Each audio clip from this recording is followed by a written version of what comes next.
Before the lights were given their place, the world existed in a state of unfinished quiet. Darkness was not yet something to fear or interpret. It was simply the absence of assignment. The sky carried depth without pattern, and the earth beneath it remained still, waiting for distinction. Nothing in the scene could yet be measured against anything else. The viewer is not meant to see movement here, but suspension. This is the moment before function, before rhythm, before visible order. It is a world poised at the edge of meaning, holding its breath under a silent expanse. Then the silence received a command. It did not arrive like noise. It arrived like authority. The darkness did not resist it, because this was not an invasion, but an ordering. The command gave direction to what had been undefined.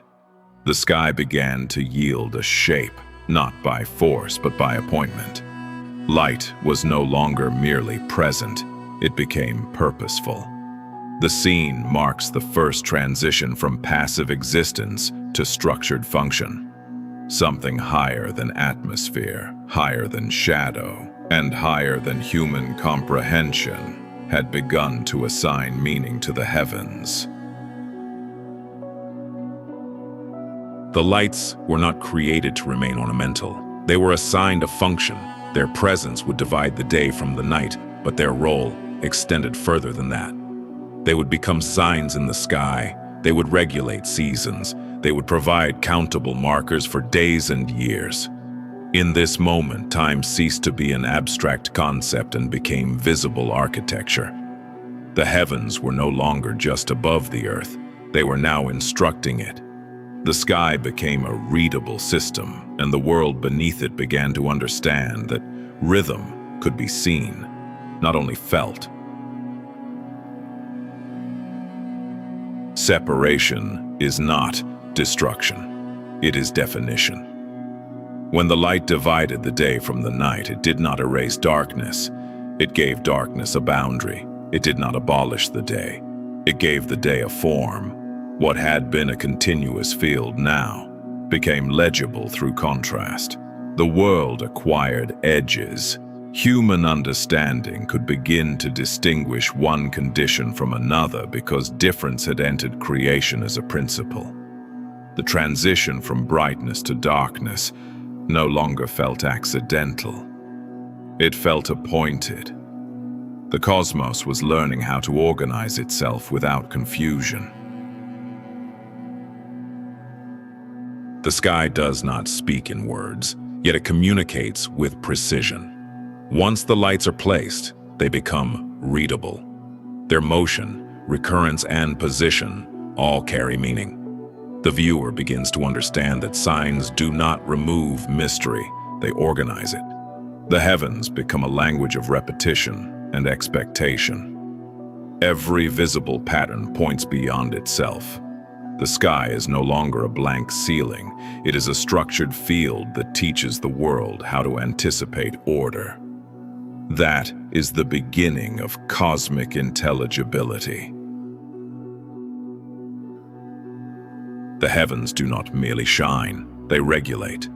Their cycles shape the world below, and the earth begins to respond. Warmth, cold, growth, and rest begin to emerge as discernible seasons. What once seemed random now reveals a pattern. Fields, winds, shadows, and living things all start to participate in a larger order.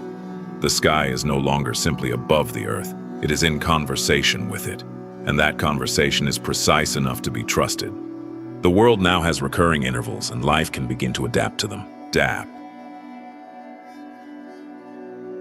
The greater light does not merely illuminate, it governs.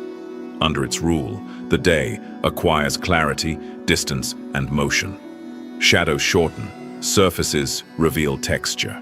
Human work, animal movement, and landscape detail all belong to this domain of visibility. The day is not the absence of night, it is its own regime. It carries authority. It establishes pace, shape, and urgency.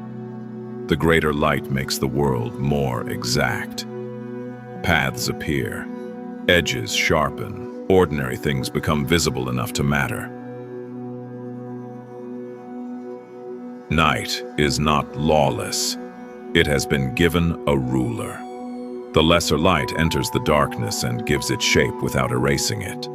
The moon does not imitate the sun. It functions differently. It softens the night and marks movement with quieter authority. Under this light, the world becomes reflective rather than exposed. Night is no longer a blank absence. It is a distinct realm with its own behavior, mood, and cadence. In this realm, silence deepens, surfaces cool, and the human mind turns inward.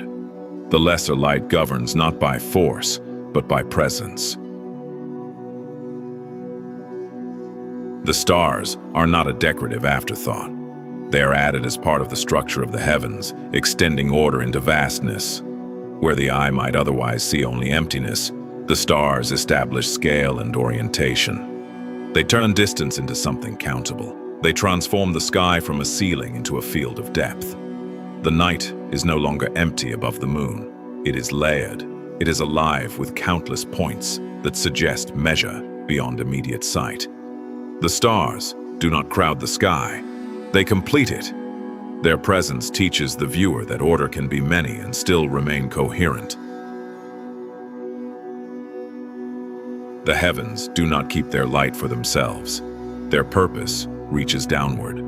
Light touches the earth, and in that touch the world becomes habitable to perception. Rocks, water, trees, and open space all receive definition.